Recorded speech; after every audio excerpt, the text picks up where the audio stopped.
Robert Plank Show, episode 378 Mobile App Marketing.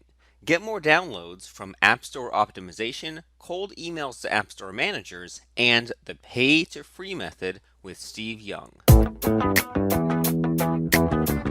Hey everyone, and thanks for listening. If you want to find out about how to market your mobile apps, get tons and tons of downloads, and all that fun stuff, then you are listening to the right interview. We're talking right now with Steve Young from AppMasters.co. He's going to tell us all about it. So, Mr. Steve, how are things today? I'm good, Robert. Thanks for having me on the show, man. I'm Uh, excited. I'm excited too. I'm glad to have you. So, mobile apps. Like I don't. I have to admit, I don't know a ton about making an app, marketing an app. But you always hear those crazy stories about Angry Birds and Candy Crush, and these guys make these 99-cent apps or these like free games where you can buy points, and they make 50 grand a month, and all these crazy success stories. So I'm sort of curious to hear about what you have to say about marketing apps, some interesting stories and things like that. So I mean, Sure. what do we need to know these days about these things called mobile apps? Just that it takes a lot of work. Back in the days, Robert, I used to just pop it into the App Store and then you get some tremendous results. Right now, it's just like any other business. Like, how do you test it? How do you make sure that the design is really elegant? Like taking it really slow, adopting that lean startup mentality or even the MVP mentality and really taking that slow process and then really investing in growth in marketing. I think that's why, I exist in a way because so much importance is on marketing now, not just about building an app and like sort of remember the SEO days when it's like you just spam the title and then the H1 tags. You used to be able to do that on the App Store as well, but not so much anymore. So it's all about good design, really creating an elegant product these days. Well, cool. Makes perfect sense. And yeah, I definitely remember those days when, if you just had a website and did nothing to market it, you'd get traffic, or if you set up a pay-per-click campaign and didn't really optimize it, you'd make money from it. But then once the competition kind of came in there, the Wild West days were over. And it sounds like you're saying that it used to be there were, I mean, there were always a good number of apps, but now there's just so many. It's so crowded that you have to be competitive. You have to be at the top of your game. And so, like, every time I hear some story about, some app that came out and like climbed the charts, it sounds like things just move at like a very, very fast pace with these apps compared to Right. any other kind of online business. Is that right? Yeah, they can move a lot faster. So I think that's the beauty of the app space is, hey, you get a hit like Color Switch, past guest of mine on my podcast, and that just blew up, right? It just went like bonkers. So getting to a million is not as hard as if you were trying to getting a million downloads. But like on the website, that might be a little bit harder to get a million visitors, boom, right in an instant, or a million email subscribers might be the most equivalent. But doing that is not as difficult. And so I think if they create a good app and then you promote it properly, and we can get to some of the details, Robert, if you want to get into it. Like what we've been known for is SEO for the App Store called ASO, Apple features, and then influencer marketing and different growth hacks to drive downloads on a budget. So if you want to get into some of the details, let me know. Yeah, well, I'm kind of curious about just to Yeah. kind of help us get our heads wrapped around this thing. Like you mentioned that you helped out this color switch app. So can you kind of walk us through like sort of like a story or a case study if you have of like someone who had an app or an app you created or something like that where you kind of like took an app and made it super great? Yeah, so I'll give you the color switch. I wasn't involved in it, but I think the I like that story because it really talks about the key elements of a successful app, right? They did really well. They were in the top like charts forever, and they're still in the top charts. And what happened was David, who created the game, he's been developing games a ton of games. So he's had a ton of failures. He even shared this story at our event where he was at a valet while he was creating the game because he's just trying to make money, right? He's trying to figure out anything else to make money. And then he partnered up with Fortify Games, which is a publisher. So they knew how to promote the game. And if you look at it, the game has the a perfect blend of great design, great game design, really cool elements, and great promotion, right? Because having the two together is really what makes it a success. Because I've seen apps where the promotion's really good and they'll hit the top charts only to see it fall within a couple of days. right? So if you've got enough money, Robert, you can throw an app with $100,000. You can make an app into the top charts. But if the app isn't good and it doesn't retain users, it will immediately fall. So that's the story behind Color Switch and why I think it's a success. I think too many people look at Color Switch and say, "Oh, David had Fortify. He would never be." It's like David created a really great game, and yes, Fortify took care of the promotion, but without a really great game, Fortify's promotion wouldn't do have that big of an impact as well. Okay, so design plus promotion. And so when you are looking at like apps that you do really well or apps that you Mhm. want to market and things like that, like do you prefer games or do productivity apps and things like that work? Or like, I mean, I guess I'm sort of trying to figure out like Yeah. how do we know if an app is a good idea to begin with? Yeah, so this is a great question, Robert. I actually talked to somebody from Apptopia just yesterday or just a couple of days ago, and he was on my podcast. And where we what he talked about was there's certain categories where there's like 30,000 apps being launched every month, right? And there's certain categories where these apps have had some success, right? So I would say games, logic games, like puzzle games, are doing pretty well. There's a little bit of a need and a demand for this, and you can make some headway on this. And then health and fitness, right? People aren't so stuck with the brand. So those type of categories, if you really analyze the categories, there's a ton of tools out there. But if you look at the different categories, you'll see that there's certain categories where you can still get some awareness and drive some downloads on. Okay, so so logic games and health and fitness, and so when so you still like create your own apps and things like that, right? I still do, but it's a very tiny, small piece of the business. Okay. Okay, fair enough. But because I'm trying to think of like, okay, well, if someone is making an app or even retooling an app, I'm sort of curious about like what your thought process is. I mean, do you look at like those top charts and kind of like see what's there and kind of follow the trend and try to build a better mousetrap? Or I'm just sort of curious, like if someone's looking to either make an app from scratch or take an app that's there and kind of beef it up a little bit. Like what's sort of your thought process there?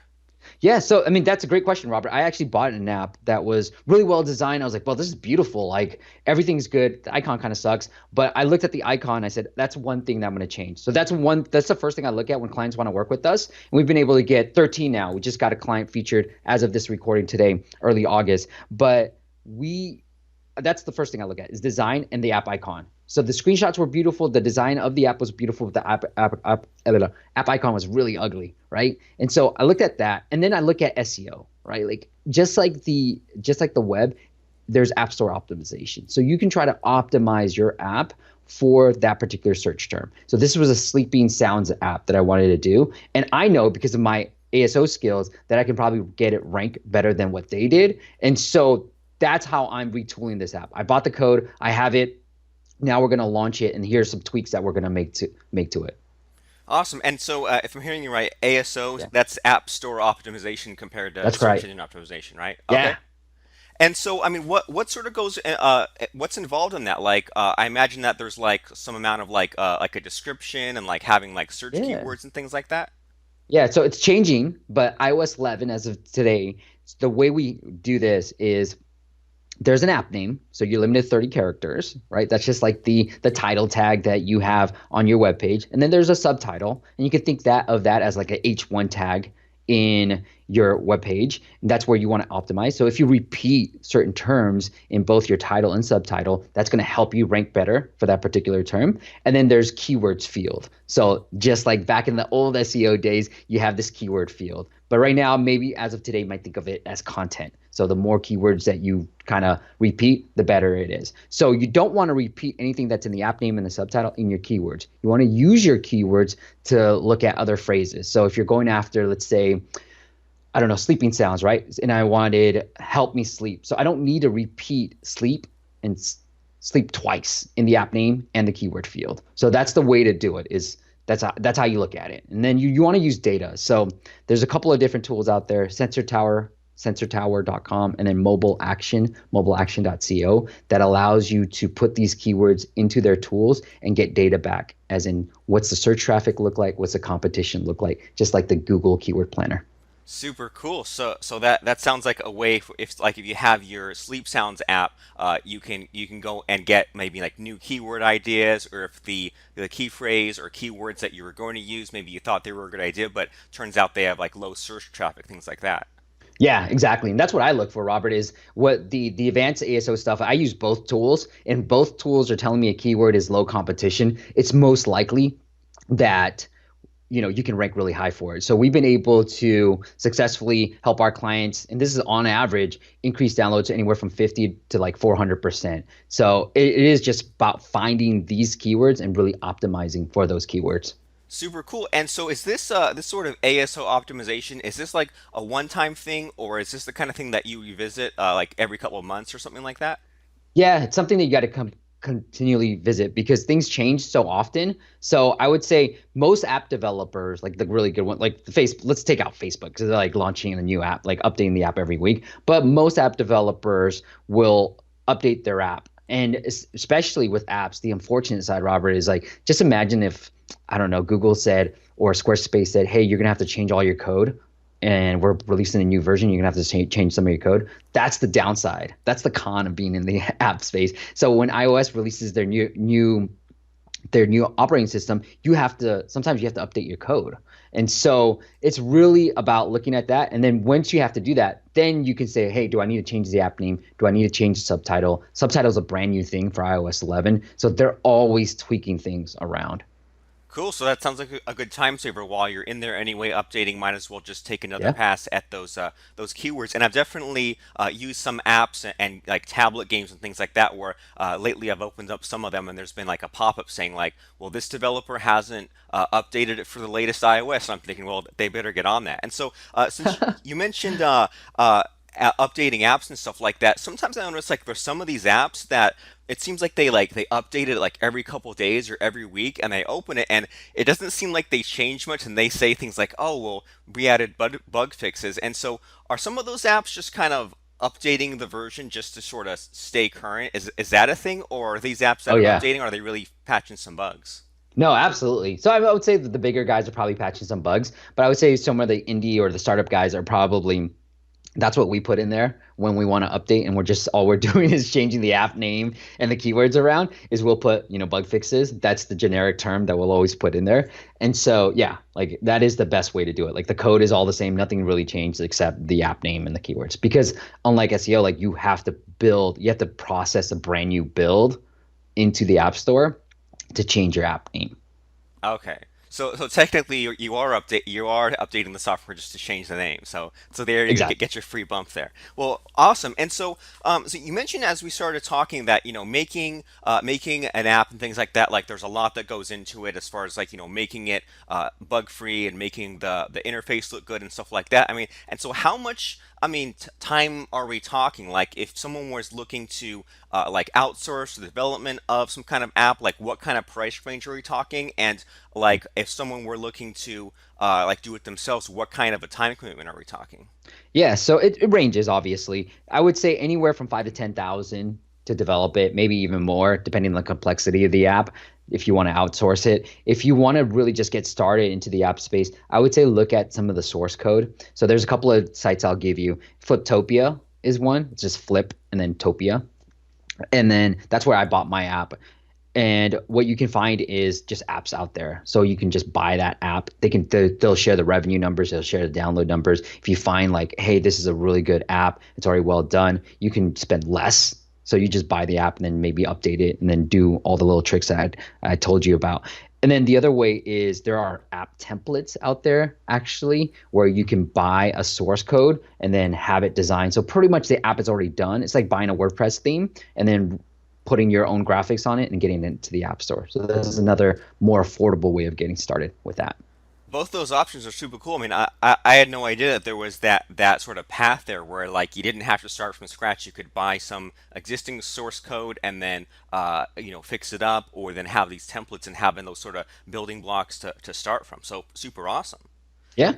And so sort of along the lines of like marketing an app and getting downloads. I mean, what are some of your favorite techniques for these kinds of things? All right, here we go, Robert. Now I'm The getting good excited. stuff. So a couple of different things now. I'll make this kind of quick for you guys. The one thing for an Apple feature, for instance, and even a Google Play feature, what you can do is look on LinkedIn and look for app store managers or store managers on Google Play. There are like or developer relations, right? These are keywords that you search for that people who work for Google and Apple, and you're going to try to cold email them essentially, right? Either contact them through LinkedIn or try to cold email them. Now that's the more like ninja hack, getting a little bit more aggressive way of trying to land a feature. The other thing that I love to run, and this is my one of my favorite campaigns, is called what I've termed, and I probably need a new term for this because people get a little bit confused. It's called a pay to free campaign. Essentially, it's like a price drop campaign. You could so if you have a free app, okay, if you have a paid app, you make it free, you get press for it, and it drives that. Like we did 30,000 downloads for one of our clients last week, but it's a paid app, and he went free for it, and we got press for it and $30,000. And he actually made more money.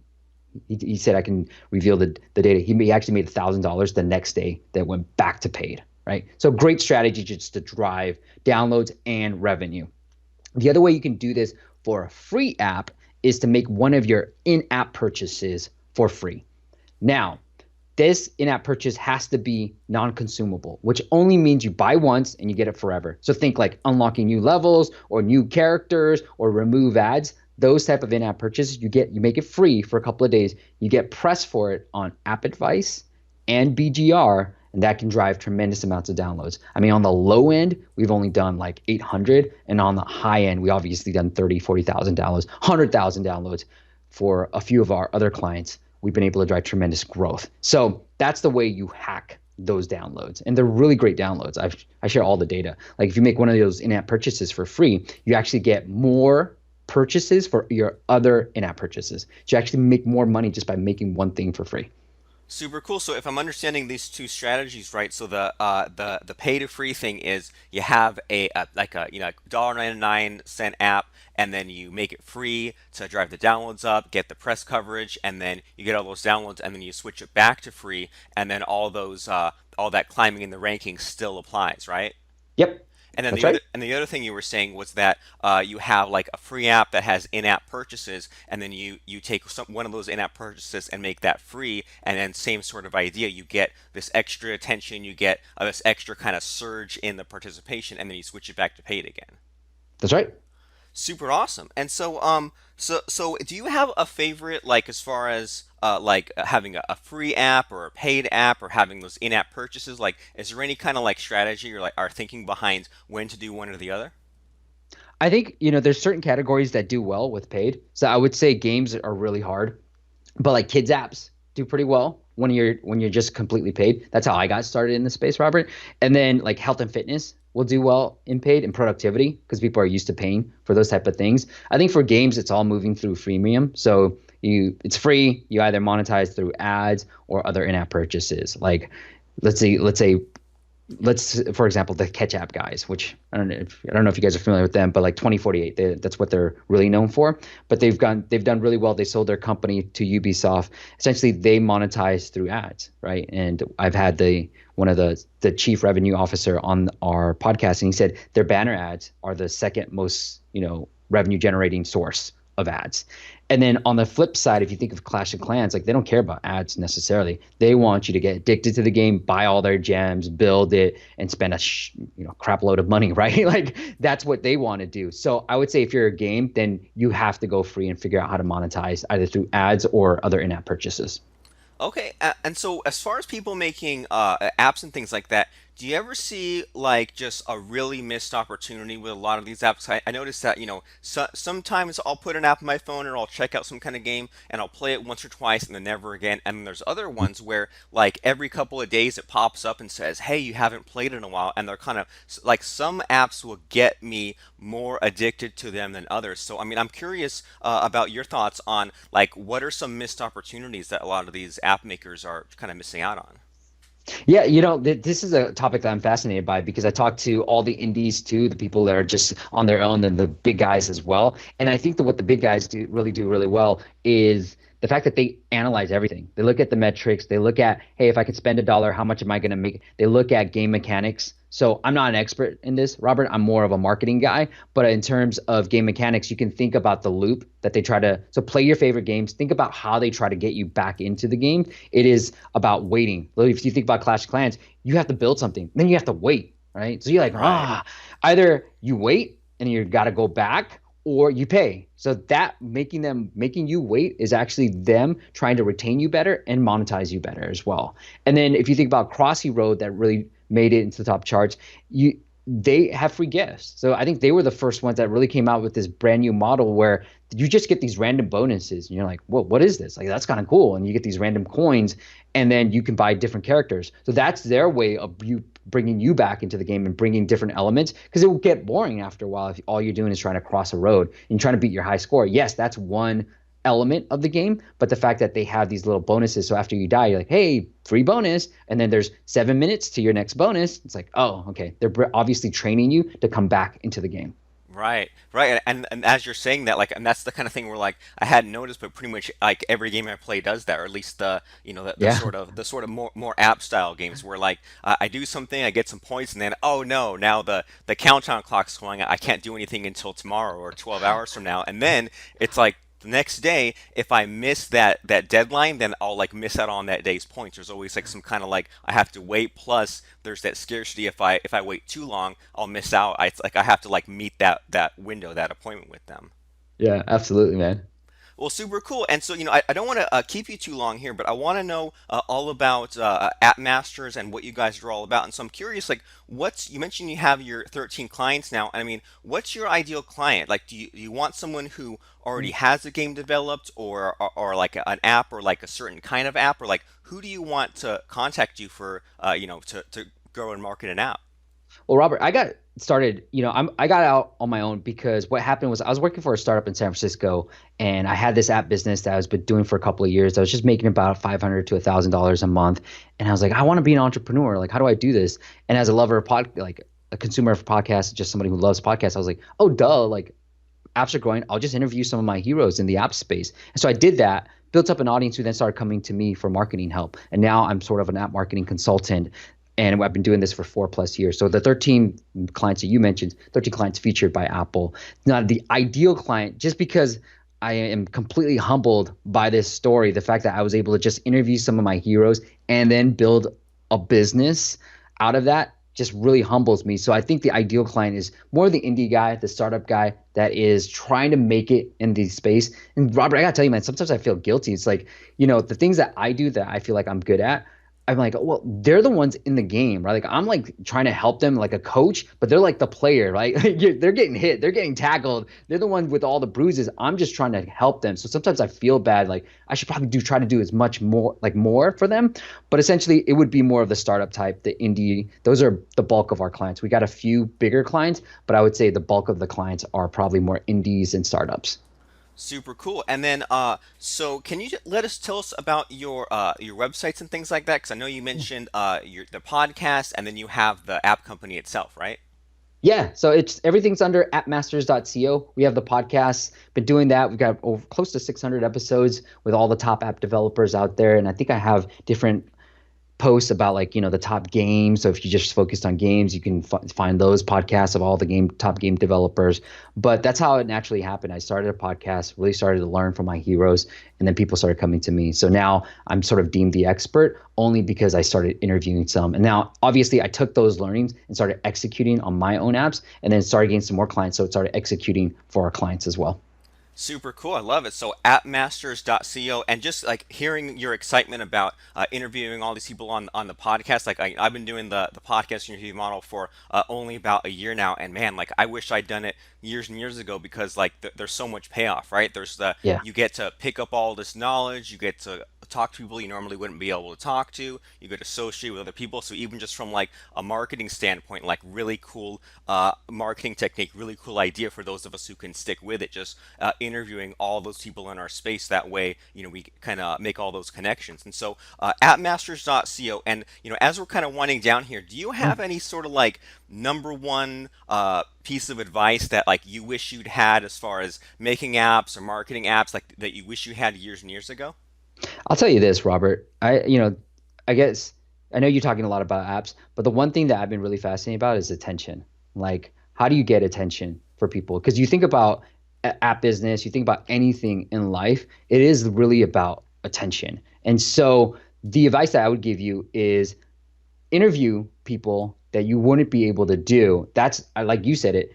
That's the biggest advice. I am humbled by everything that has happened just because I decided to consistently interview the people, the heavy hitters in the app space. And I feel like I can do that with any space. So, how do I build that attention, consistently build that attention through the podcast? And then take it even further. One thing I want to maybe end with too is the podcast has been great in building an audience. But then when I did double down on YouTube this year, and my business has completely exploded because I'm able to now then I've already built the brand equity with the podcast and the blog. And now with the YouTube channel, you add on that, the conversions are so much easier. Like people usually come into, and all my businesses inbound, come in and say, look, I've seen a couple of your videos, and it makes it so much easier to convert people, to turn them into clients. So I would say, attention, figure out how to really hack attention. That's what I would leave with.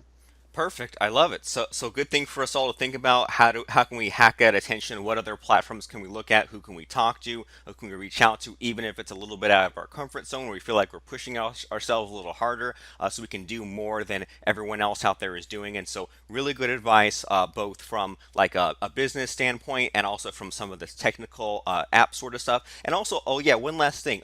So when you develop apps, or you help market these apps, you do all platforms, right? Like the Apple Store and the Google Store and all those sorts of things. Yep, yep. Yeah, I mean, the two big ones are the Apple and Google Play. I mean, Amazon's out there and like Nook is even out there, but most people only care about the first two, Google Play and Apple. Right, low hanging fruit. Well, good to know. So if you are indie startup and you have an iPhone app or a Google Play app, you want to find out how to market it. Either go to appmasters.co and contact Steve and his team to figure out how to market it, or just check out the podcast, check out the blog post, check out the YouTube videos, and see what's happening in the app space. See what kind of tips and tricks you can pick up about those hot apps and those hot games, and what you can do to market yourself and get more attention. That's what it's all about. Appmasters.co. And thanks so much, Mr. Steve, for stopping by and sharing some of this wisdom about marketing and about apps. Thanks, Robert. Appreciate it, man. Go right now to robertplank.com/iTunes to subscribe to the show, listen to other episodes, and rate and review the show.